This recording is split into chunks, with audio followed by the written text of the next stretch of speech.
Selon une récente étude des spécialistes de la santé mentale, 40% de la population burkinabé souffre d'une maladie mentale à un moment de sa vie. Nous avons rencontré M. Aboubakar Bagayan, un associé de santé à Manga. Cela fait 2 ans qu'il a mis en place une clinique dont son cheval de bataille est d'assister les personnes souffrant d'une maladie mentale. Cependant, comment reconnaître les signes d'une maladie mentale? Quelles sont les causes et conséquences? Quelles solutions pour prévenir la maladie? Oui, les symptômes de la maladie mentale, vous allez voir, c'est ce que nous appelons les hallucinations. Les hallucinations, c'est quoi? C'est quelqu'un qui perçoit, qui voit des choses hors de la réalité. Il y a également des délires. Les délires également. Les délires, c'est quoi? C'est que la personne est dans une situation qu'il parle ou qu'il réagit et que les gens trouvent que ça c'est hors de la réalité. Et dans ces délits, il y a des délits de persécution. Quelqu'un qui dit par exemple que il y a des gens qui veulent l'attaquer. Un malade mental peut dire que lui il est assis comme ça et qu'il y a des gens qui veulent l'attaquer, qu'il y a des gens qui veulent le tuer. Or, il n'y a pas de preuve palpable et qui montre qu'on veut le tuer. Il y a également les insomnies, comme je le disais, quelqu'un qui rentre la nuit, il n'arrive pas à dormir. Il y a également le manque d'appétit. Un malade mental peut ne pas pouvoir manger. Il mange seulement, il ne mange pas.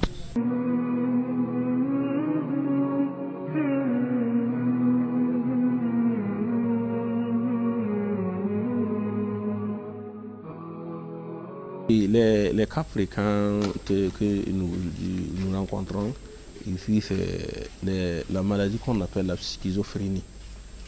Et la schizophrénie, c'est quoi? C'est une maladie qui déconnecte la personne totalement de la réalité. C'est une maladie mentale qui déconnecte la personne de la réalité. Et quand nous les recevons, il y a un début. Le début, on essaie de faire un traitement. Il y a également ce que nous appelons les troubles psychotiques aigus transitoires. Troubles psychotiques aigus transitoires, c'est quoi? C'est une maladie mentale, mais transitoire. Transitoire, c'est-à-dire la durée ne dépasse pas 3 mois. Et quand nous recevons ces patients, quand le traitement est bon, le patient guérit totalement. Et par contre, dans la schizophrénie, la maladie veut un suivi régulier. Voilà, vous voyez. Il y a également, on rencontre également des cas d'épilepsie, des cas de dépression également.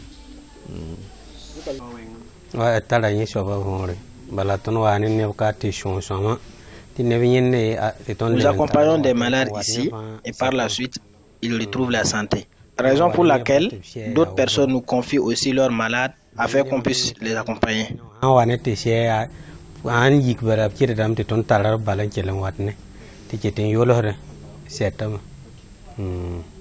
Quand nous recevons un malade, nous faisons d'abord ce qu'on appelle la consultation. On écoute le malade, on écoute ses accompagnants, on fait un interrogatoire complet. Et après cela, nous faisons des prescriptions.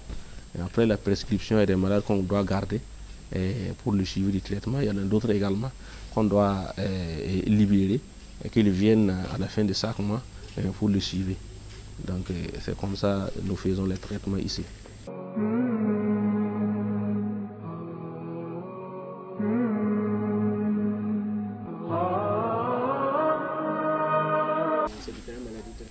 Oui, les causes des différentes maladies que nous avons citées, il y a des causes héréditaires, c'est-à-dire que quand vos parents ont souffert de cette maladie, ça veut dire que vous avez des fortes chances de manifester la maladie. Et si durant votre vie, vous avez des problèmes, et si durant votre vie, vous avez des problèmes sociaux, vous allez développer la maladie mentale. Il y a également les problèmes sociaux. Les problèmes sociaux peuvent même déclarer une maladie mentale, même s'il n'y a pas de liaison héréditaire. Même s'il n'y a pas de liaison héréditaire, vous pouvez avoir cette maladie. Et également la drogue. La drogue également peuvent provoquer la maladie mentale. Et quand on parle de drogue, c'est tout ce qui... La drogue qu'on fume seulement, même les comprimés sont des drogues. Tout cela peut être appelé des déclenchants de la maladie mentale.